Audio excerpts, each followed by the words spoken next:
Hey folks, I'm your host BKP, and it's time for Bobcat Turf Talk. We're right here at Circuit World in East LJ. We want to thank Shane's Rib Shack for providing the meal for the players and the coaches. Also, our sponsor Pepsi here tonight. Thank you for our drinks. Joining us on the couch, Bobcats head coach Coach Wingard, offensive line coach Coach Alan Ramford. Did I get that right, yes, sir? Okay. Back with us this week.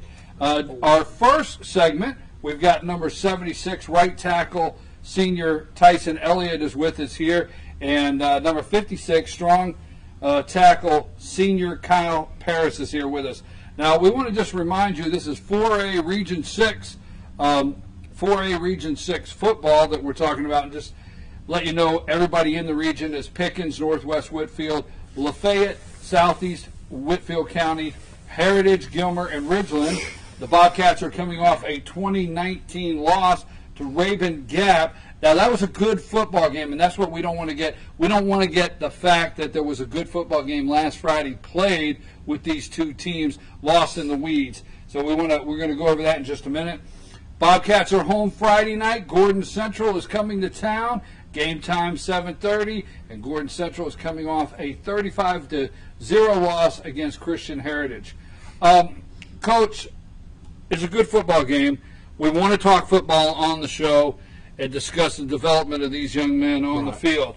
But let's get it out of the way. What took place over there as far as some flags, some ruling? So a lot of people are wondering who can play Friday night, who's doing what. Right. With what happened, we've been in touch with the GHSA, the flag, two sideline penalties, two sideline flags, and there was a misinterpretation of the readings per the GHSA. So, nothing should have happened and credited towards me. When I got ejected, the referee said, I didn't even know what was happening. They tried to explain it to me twice, but the way the rulings were, it was kind of a misinterpretation of it.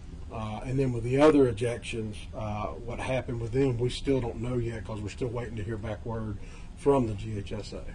All right, so just to be clear, GHSA, anytime a Georgia school goes and plays anywhere, they are still subject to GHSA sanction, right? Yes. Okay, but to be clear to the viewers, the officiating group Friday was North Carolina. Yes, North Carolina. Right, North Carolina officiating group. Mm-hmm. So it's up to them to discuss some things with GHSA, send some things in. But right now, you're positive. You're on the sideline Friday night, and we're still waiting. Yes. We're still waiting for an answer on the other two players. For the other two, yes. Okay. All right. Well, there you go, folks. We've answered that, and we'll let you know as soon as Coach finds out. He'll let everybody know. Now, Coach, Rayford, you got all the guys follow you over tonight. You told me last week I'm bringing my guys. Well, this is not our official visit yet. No, they're still coming. They're still more on the way. Well, I tell you what, tell us a little bit about this. We got two more guys in a minute. You're going to talk about them. Talk about the two on the couch here, Coach. Well, these are two of our definite leaders, not only of our offensive line, but our entire team. Vocal leadership might not be their strength, but example is, and you'd be hard-pressed to find two young men that work harder than these two do. They're positive all the time with their teammates.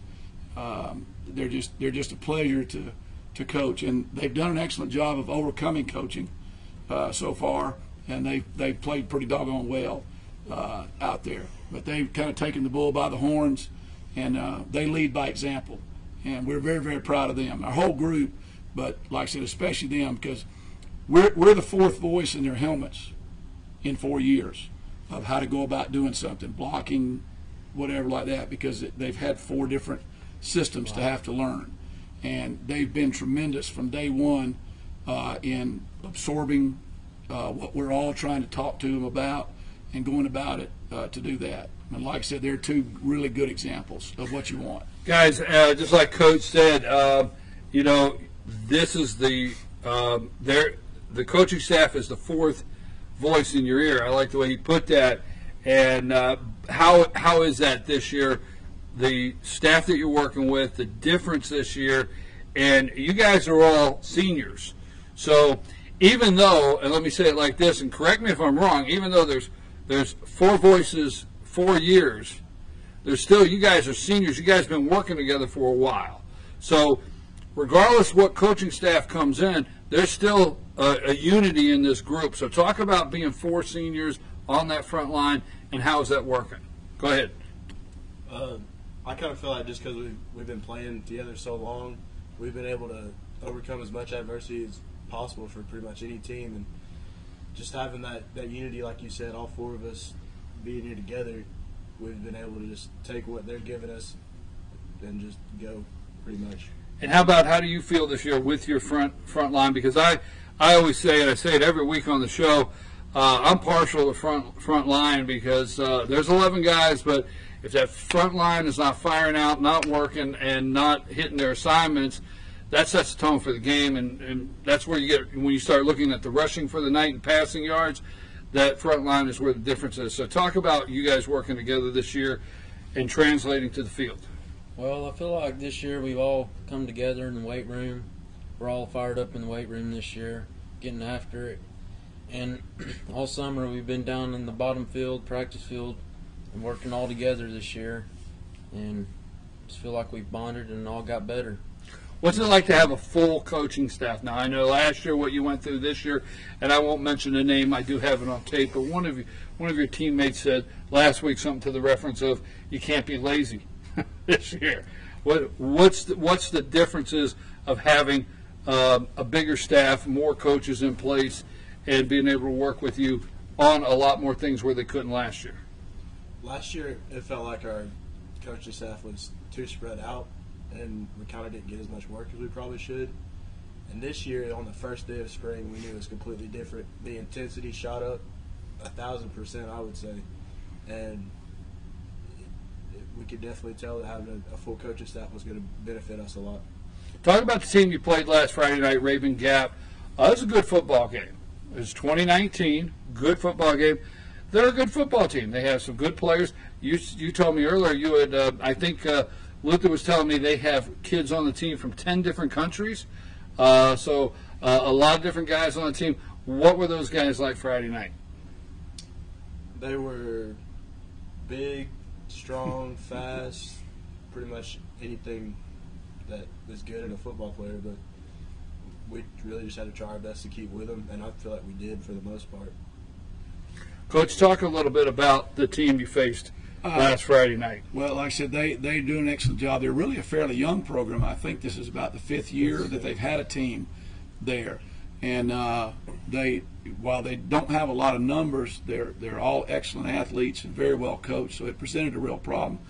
But like I said, I think the one thing that this group does is their ultimate goal is to win as we call it, we don't compare it that way, but we want to win the overall thing, like the war.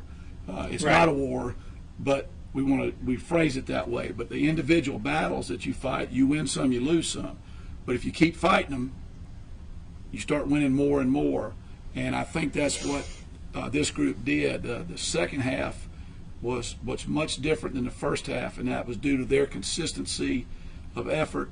I think at the beginning, probably the talent level was a little bit on their side, but they wore them down and pretty much were able to overcome some if they were a little better athletically than we were, just through their determination and grittiness to keep working.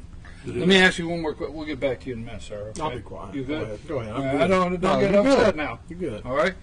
One more thing I want to ask you. I want to ask you because I want you to go before we started. Now, you've been on the sideline a couple years. Okay, that's yes, sir. Between you and the camera. Okay? You've been on the sideline a couple years, and the reason I want to hear this is because several years ago I was on the sideline with you. You said before we started, this was a good football game Friday night. Why did you call it a good football game? You said, we don't want to forget to talk about this was a good football game because you've watched a lot of good football games. Yes, sir. What made this a good football game for you? Probably, again, knowing what they've had to overcome as a group, and there were 2 separate occasions where we got behind, especially we had they scored right before halftime, after we scored and got a little momentum going, and then they scored with just a few seconds left, and we're behind again. And in the past, or it would be easy for them to say, oh, here we go again, because they haven't had a lot of success in the last few years. But this group's a little bit different. They believe in themselves, they believe in each other, do that, and they came back out in the second half and offensively put together some real good drives. When we had some incidents go against us, we had a freshman step in at quarterback for the first time and do a phenomenal job. And all the kids rallied around him. What people lose, too, was the two that we lost and were defensive starters, but our defense didn't give up another score after that happened. And so that's why, from our standpoint, we didn't win. That's the ultimate goal. No ifs, ands, or buts about that. No. But what this team accomplished and did in the face of adversity was something that perhaps they hadn't had a chance to or hadn't been able to exhibit before. And that's why we felt like it was an excellent and tremendous football game. Let me ask you a question, Coach. Now, hearing all this, my takeaway on it is the reality is, and we talked about it last week, the Fannin game, Bobcats basically took themselves out of the game. Yep. In that third quarter. You took yourselves out of the game, and you didn't finish, and you didn't play 4 quarters. Right. Is that one of the biggest differences last Friday, is the team didn't take themselves out, and they played 4 quarters? No, you're 100% correct. I feel like, with Fannon's a great ball team, and they did what they were supposed to do. And we kind of, ball security and missed tackles is what we've been preaching last week, this week. Ball security, cut out the missed tackles, and we feel that it could either swing either way. And piggybacking what Coach was saying, that game, they did not, what I've seen here in the past, get that adversity put on them and just kind of make it through the game. I saw people fire, they were fighting, getting on the field, driving the ball, stopping them on offense, and they were coming together as a team. And I keep telling our team this, that we're this close. We've got to get better each day, but we're this close, getting over that hump and doing the things we're supposed to be doing on a consistent basis. Well, I do know this. Last year we were not talking about moving the ball. We're talking about moving the ball. Last year we were not talking about a lot of things. So there's always something positive to talk about here, and I appreciate that. We're going to take a brief break. We got 2 more Bobcats that are going to come in. We don't want to forget to tell you that we want to thank Shane's Rib Shack for always supporting the Bobcats with a meal every I'm going to say Thursday, because we're going to play this again Thursday, but it is Tuesday. I'm the one confused, not you out there. Don't worry. Okay? And we want to thank Pepsi. And also, don't forget, every Monday morning, 10 a.m., instant replay, live, instant replay with Dave Garner, North Georgia's only live online sports show, a recap every Monday, 10 a.m., Dave Garner, instant replay. I'm your host, BKP. We're going to have 2 more Bobcats on the couch right after these messages.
$85. Appliances, electronics, and furniture. Name brand products like LG, Samsung, Dell, Whirlpool, Ashley, Catnapper, and more. No credit check, only 10% down on furniture, and only $10 down on any new lease purchase. Mention FYN10 for your special deal today at Circuit World. Truck Month at Dave's Chevrolet in Jasper, and we're giving you a payload of savings. Now save up to $13,000 off new Silverado Crew Cab LT, and with Dave's Payment Vacation, make no payments for 90 days, or save up to $7,400 off new 2018 Chevy Equinox. It's Truck Month in the mountains. See Dave's Chevrolet in Jasper today, the North Georgia Mountains #1 volume Chevy dealer. Better days ahead, Dave's Chevrolet. Find new roads.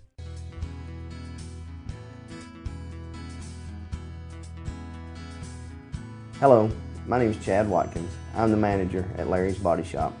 We are a family-owned and operated business and have been serving the North Georgia area since 1978.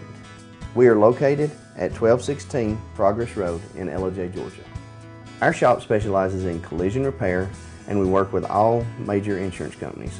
Larry's Body Shop is ICAR Gold, the highest role of training recognized by the collision repair industry. It is estimated that only 10% of collision shops meet these standards. Our shop consists of state-of-the-art equipment such as laser measurement system, down-drive spray booth, spot and MIG welding equipment. All of our paints are mixed on-site so that we can guarantee your paint to match every time. I know that having an accident can be a stressful event. We take pride in making sure our customers are satisfied with the repair of their vehicles. Our waiting area is clean and comfortable with free Wi-Fi and refreshing beverages. So if you're in an accident, stop by and see us at Larry's Body Shop.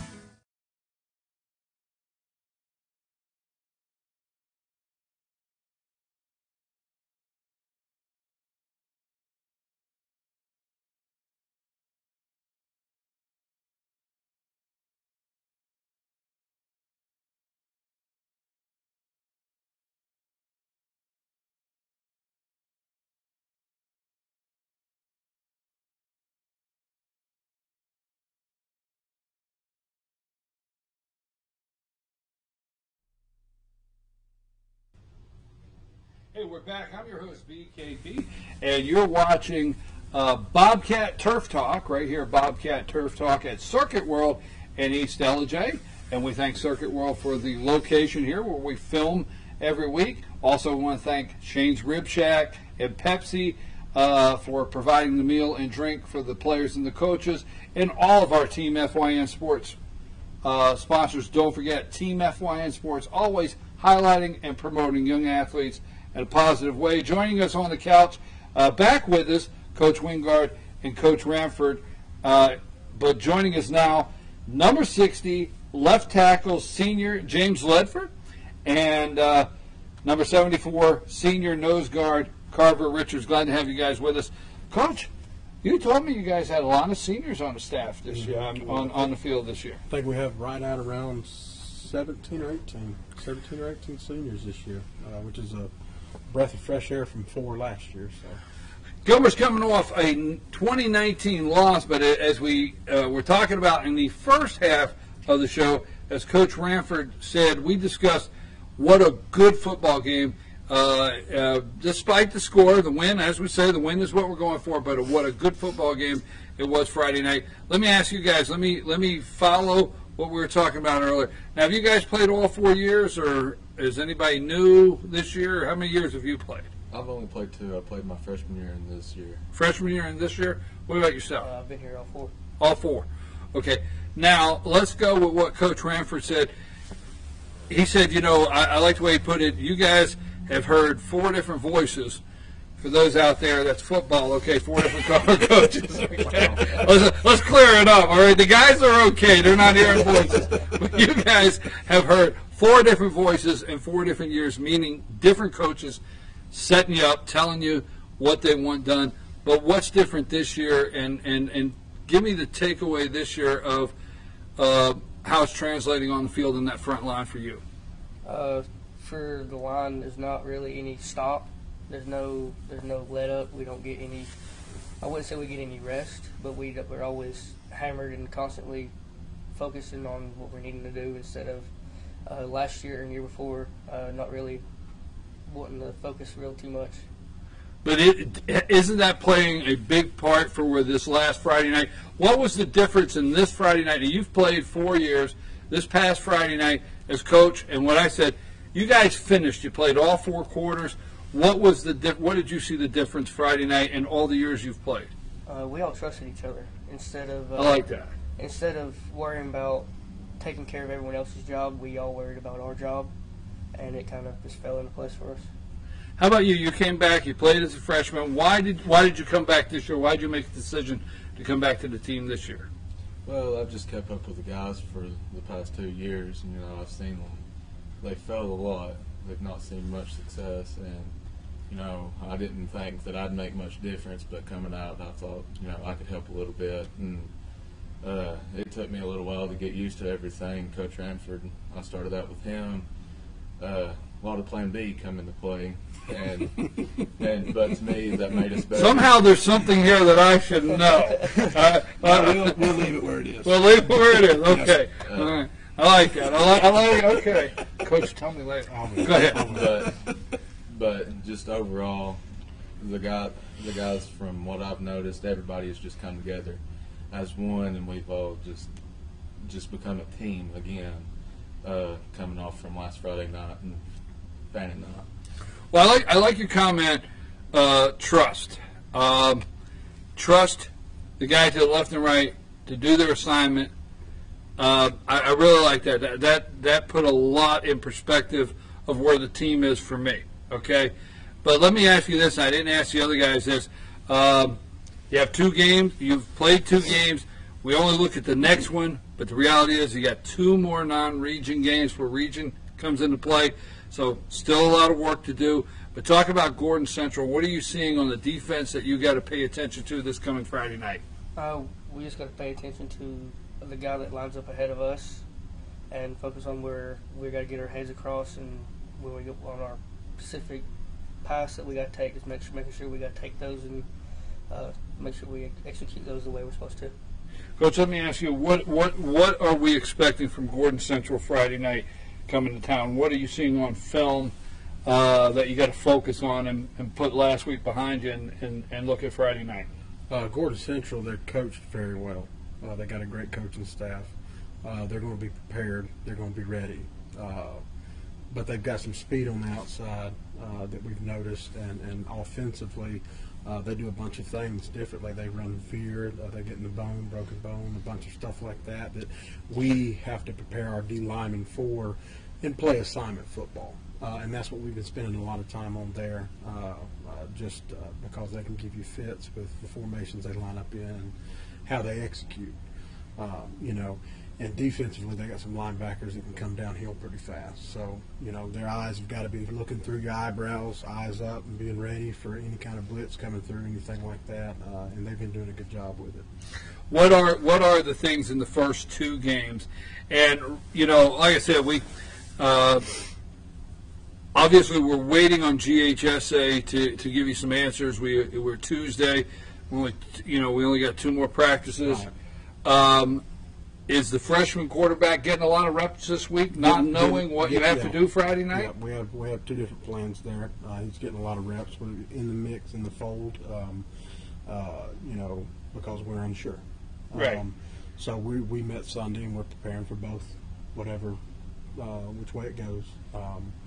And it's kind of helped us at practice too to schedule and see, all right, these group of kids are in now, and they get the same reps and kind of going over everything again with them, and it's helping the team as a whole, because now we're going everything with a fine-tooth comb and slowing it down and making sure everybody understands their assignment.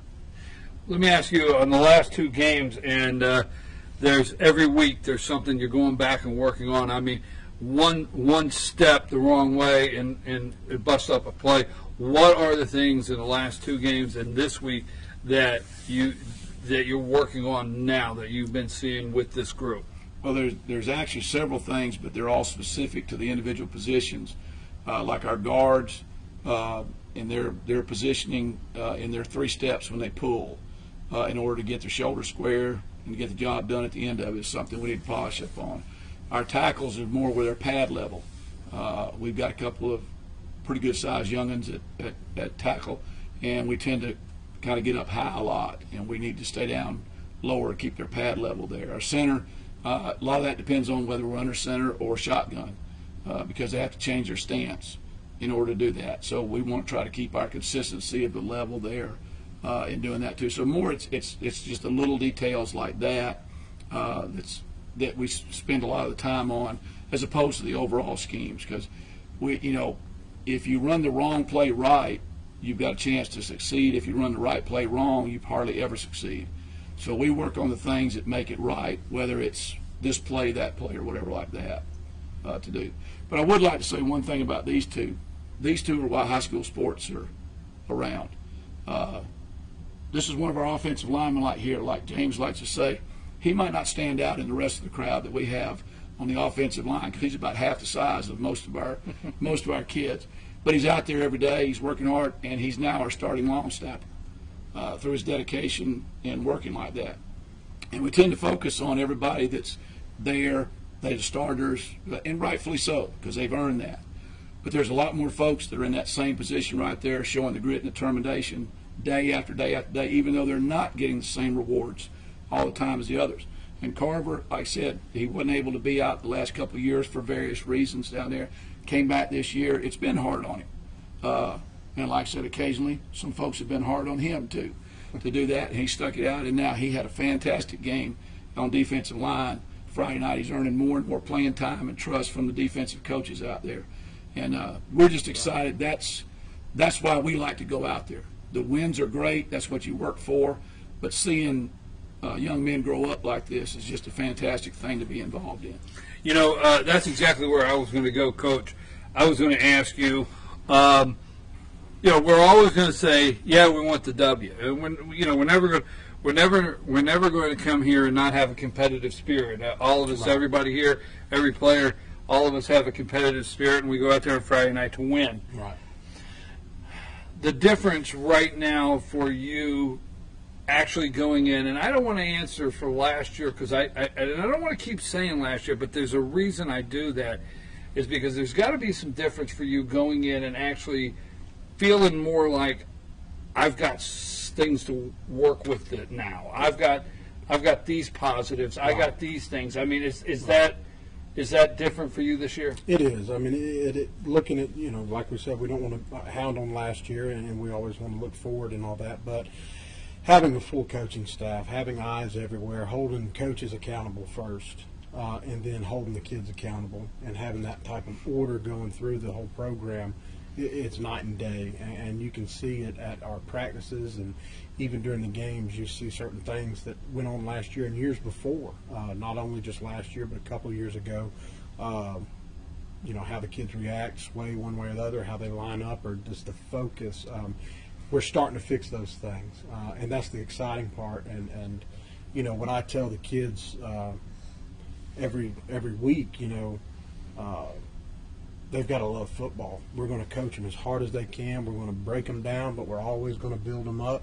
We're always going to go in the locker room and love on them after they've had a hard practice, and starting to see all the coaches pick up on that and go and do that. That's the team's coming together, and it's exciting.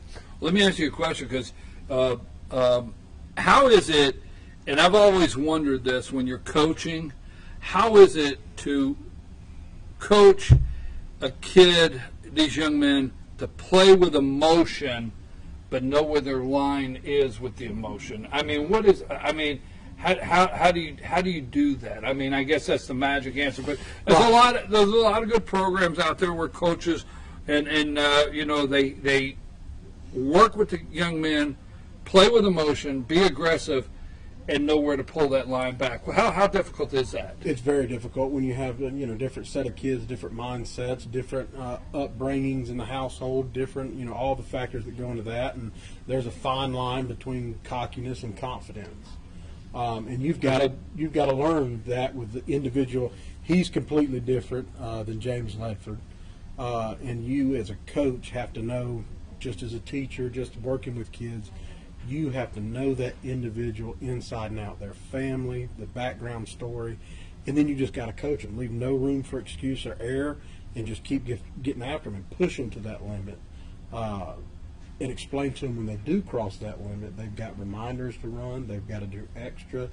They don't need to act this way, act accordingly. In between the echo of the whistle, play as hard as you can, but you've got to hold yourself accountable. Higher standard. Well, it's like I was out this past weekend at Gilmer Park and Rec, and I was watching the 6-year-olds, the 9-year-olds, and 11, and I'm thinking, you start at 6 telling them, play to the whistle, and you got them at 17 still saying play to the whistle, right? The echo of the whistle. Yeah. You play to the whistle, guys. You know? All right. Coach, both of you, thank you very much. Thank you for the time you put in with these young men. I appreciate you guys, what you had to say.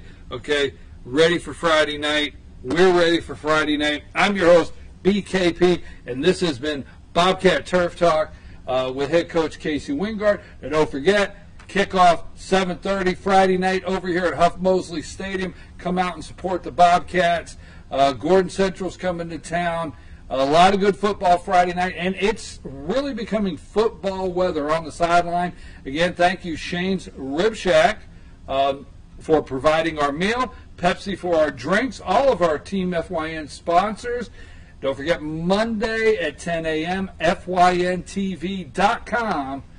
FYNTV.com. Dave Gardner, instant replay, live 1-hour show recap of Friday night. Follow us on Twitter at Fetcher News, Instagram, and Facebook.